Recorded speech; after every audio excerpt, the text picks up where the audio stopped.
বিসমিল্লাহিৰ-ৰহমানিৰ-ৰহিম। আসসালামু আলাইকুম ওয়া ৰাহমাতুল্লাহি ওয়া বাৰাকাতুহু। প্ৰিয় দৰ্শক, আজি আমি আলোচনা কৰিম সকলোৰে সৃষ্টিকৰ্তা স্বয়ং আল্লাহ ৰাব্বুল আলামিনৰ 100টা উপদেশৰ বিষয়ে, যি বহুতেই গুৰুত্বপূৰ্ণ হ'ব গৈ আছে আৰু সেই উপদেশবোৰ প্ৰত্যেকজন মুছলমানৰ জনা উচিত। সেয়েহে ভিডিঅ'টো শেষলৈ চোৱাৰ অনুৰোধ থাকিল। আল্লাহৰ 100টা মহান উপদেশৰ ভিতৰত প্ৰথমটো হ'ল নম্বৰ 1, আৰু তোমালোকে সত্যক মিছাৰ লগত মিশ্ৰিত নকৰিবা আৰু জানি শুনি সত্য গোপন নকৰিবা। নম্বৰ 2, তোমালোকে সৎকাৰ্য নিজে সম্পাদনা কৰাৰ পিছত আনকো কৰিব কোৱা। নম্বৰ 3, পৃথিৱীত বিপৰ্যয় বিশৃংখলাৰ সৃষ্টি নকৰিবা। নম্বৰ 4, কোনোবা মছজিদত যোৱাৰ পথত বাধা সৃষ্টি নকৰিবা। নম্বৰ 5, কাকো অন্ধভাৱে অনুসৰণ নকৰিবা। নম্বৰ 6, প্ৰতিশ্ৰুতি ভংগ নকৰিবা। নম্বৰ 7, তোমালোকে ঘোষ আদান প্ৰদানত লিপ্ত নহবা। নম্বৰ 8, সীমালংঘন নকৰিবা, নিশ্চয় আল্লাহে সীমালংঘনকাৰীসকলক বেয়া পায়। নম্বৰ 9, আল্লাহৰ ৰাস্তাত ব্যয় কৰা। নম্বৰ 10, অনাথসকলৰ ৰক্ষণাবেক্ষণ কৰা। নম্বৰ 11, স্ত্ৰীৰ হাইজ অৱস্থাত যৌন মিলন নকৰিবা। নম্বৰ 12, শিশুসকলক সম্পূৰ্ণ 2 বছৰ স্তনপান কৰোৱা। নম্বৰ 13, সৎগুণ চাই সাহস নিৰ্বাচন কৰিবা। নম্বৰ 14, ধৰ্ম গ্ৰহণৰ ক্ষেত্ৰত কোনো জোৰ জবৰদস্তি নকৰিবা। নম্বৰ 15, নিজৰ দান বৰঙণিৰ কথা আনৰ আগত কৈ নুফুৰিবা। নম্বৰ 16, প্ৰয়োজনত সহযোগিতা কৰা। নম্বৰ 17, সুদ নলবা। নম্বৰ 18, ঋণগ্ৰস্ত ব্যক্তিজন যদি অভাৱগ্ৰস্ত হয় তেন্তে সচ্ছলতা অহালৈকে তাক সুযোগ দিয়া। নম্বৰ 19, ঋণ আদান প্ৰদানৰ বিষয়বোৰ লিখি ৰাখিবা। নম্বৰ 20, আমানত ৰক্ষা কৰিবা। নম্বৰ 21, গোপন তথ্য অনুসন্ধান নকৰিবা আৰু পৰনিন্দা নকৰিবা। নম্বৰ 22, প্ৰত্যেকজন নবীৰ প্ৰতি বিশ্বাস স্থাপন কৰা। নম্বৰ 23, আল্লাহ কোনো মানুহকে তাৰ সামৰ্থ্যৰ বাহিৰত দায়িত্ব অৰ্পণ নকৰে, সি সেয়াই পায় যি সি অৰ্জন কৰিছে। নম্বৰ 24, তোমালোকে পৰস্পৰে বিচ্ছিন্ন নহবা। নম্বৰ 25, আৰু তোমালোকৰ মাজত এনেকুৱা এটা দল হোৱা উচিত যিসকলে কল্যাণৰ ফালে আহ্বান কৰিব আৰু সৎ কৰ্মৰ নিৰ্দেশ দিব আৰু অসৎ কৰ্মৰ পৰা নিষেধ কৰিব, আৰু তেওঁলোকে হ'ব সাফল্যমণ্ডিত। নম্বৰ 26, কঠোৰ ভাষা ব্যৱহাৰ নকৰিবা। নম্বৰ 27, এই বিশ্বৰ বিস্ময় আৰু সৃষ্টি সম্পৰ্কে গভীৰভাৱে চিন্তা ভাৱনা কৰিবা। নম্বৰ 28, পুৰুষ আৰু মহিলা উভয়ে সিহঁতৰ কৃতকৰ্মৰ প্ৰতিদান পাব। নম্বৰ 29, মৃতকৰ সম্পত্তি তাৰ পৰিয়ালৰ সদস্যৰ মাজত ভগাব লাগিব। নম্বৰ 30, সম্পদৰ উত্তৰাধিকাৰী হিচাপে নাৰীসকলৰো অধিকাৰ আছে। নম্বৰ 31, অনাথসকলৰ সম্পদ অন্যায়ভাৱে গ্ৰাস নকৰিবা। নম্বৰ 32, যাৰ লগত তেজৰ সম্পৰ্ক আছে তাৰ লগত বিবাহ নহবা।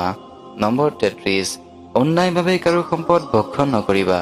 নম্বৰ 34, স্ত্ৰীৰ ওপৰত কৰ্তৃত্ব আৰু অৰ্থ ব্যয় কৰাৰ দায়িত্ব পুৰুষসকলে গ্ৰহণ কৰিব। নম্বৰ 35, আনৰ লগত সদ্য ব্যৱহাৰ কৰা। নম্বৰ 37, কৃপণতা নকৰিবা আৰু আনকো কৃপণতাৰ শিক্ষা নিদিবা। নম্বৰ 37, ঈৰ্ষাপৰায়ণ নহবা। নম্বৰ 38, মানুহৰ লগত ন্যায় বিচাৰ কৰিবা। নম্বৰ 39, পৰস্পৰে পৰস্পৰক হত্যা নকৰিবা। নম্বৰ 40, বিশ্বাসঘাতকসকলৰ পক্ষত বিতৰ্ক নকৰিবা। নম্বৰ 41, ন্যায়ৰ ওপৰত প্ৰতিষ্ঠিত থাকিবা। নম্বৰ 42, সৎ কামত পৰস্পৰক সহযোগিতা কৰিবা। নম্বৰ 43, সীমালংঘনৰ ক্ষেত্ৰত পৰস্পৰে পৰস্পৰক সহযোগিতা নকৰিবা। নম্বৰ 44, মৃত জন্তু, তেজ আৰু গাহৰি মাংস নিষিদ্ধ। নম্বৰ 45, সৎ পৰায়ণশীল হোৱা। নম্বৰ 46, পাপ আৰু অবৈধ বস্তুৰ পিছত সময় ব্যয় নকৰিবা। নম্বৰ 47, মাদক দ্ৰব্য গ্ৰহণ নকৰিবা। নম্বৰ 48, জুৱা নেখেলিবা। নম্বৰ 49, অন্য ধৰ্মাৱলম্বী উপাস্যসকলক গালি নিদিবা। নম্বৰ 50, অতিমাত্ৰা সত্যতাৰ মানদণ্ড নহয়। নম্বৰ 51, মানুহক প্ৰতাৰণা কৰাৰ বাবে ওজনত কম নিদিবা। নম্বৰ 52, অহংকাৰ নকৰিবা। নম্বৰ 53, প্ৰাণাহাৰ কৰা কিন্তু অপচয় নকৰিবা। নম্বৰ 54, নামাজত উত্তম পোছাক পৰিধান কৰা। নম্বৰ 55, মানুহৰ চৰিত্ৰ আৰু কৰ্মৰ উৎকৃষ্ট অংশ গ্ৰহণ কৰা। নম্বৰ 56, যুদ্ধত ভয় পাই পৃষ্ঠমুখী নহবা।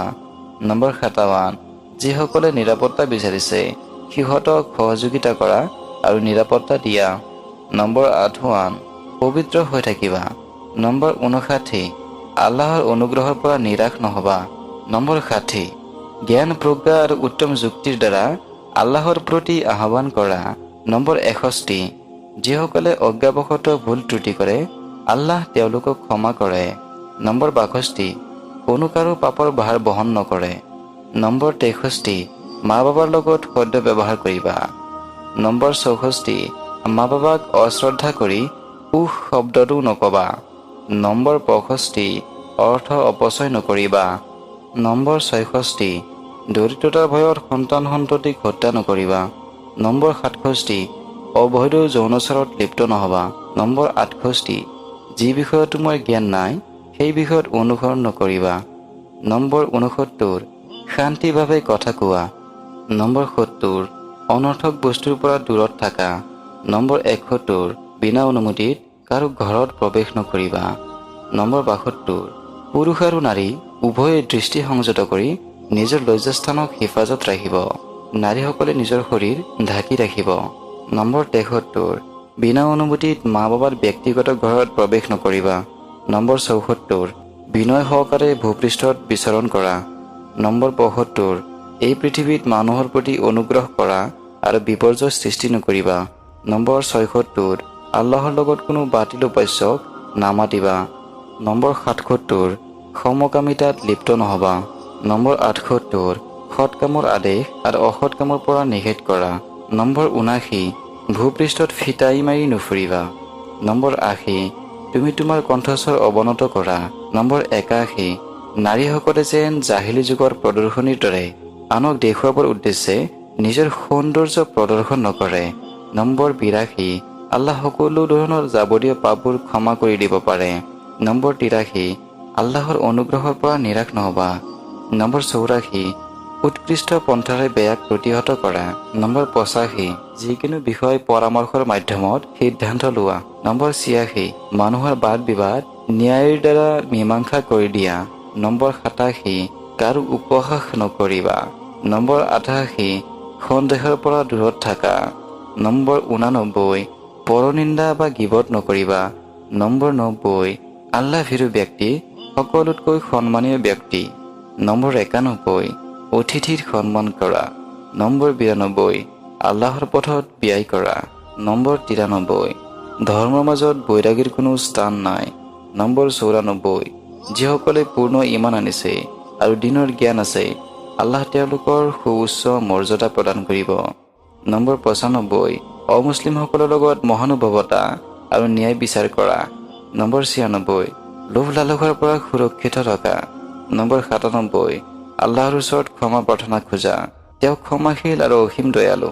নম্বৰ 98 ভিক্ষাৰীক ধমক নিদিবা। নম্বৰ 99 অভাৱগ্ৰস্তক খাদ্যদানৰ প্ৰতি উৎসাহিত কৰা। নম্বৰ 100 নামাজ আদায় কৰা আৰু জাকাত প্ৰদান কৰা। আল্লাহ তাআলা আমাক সকলোকে উপদেশবোৰ মানি চলাৰ তৌফিক দান কৰক। আমিন। আপুনি যদি এতিয়ালৈ আমাৰ চেনেলটো ছাবস্ক্ৰাইব কৰা নাই তেন্তে চেনেলটো ছাবস্ক্ৰাইব কৰি ল'ব আৰু বন্ধুবৰ্গক শ্বেয়াৰ কৰি ইছলামৰ এনে অমূল্য কথাবোৰ জনাৰ সুবিধা কৰি দিব। ৱা আখিৰি দাৱানা আনিল হামদুলিল্লাহ।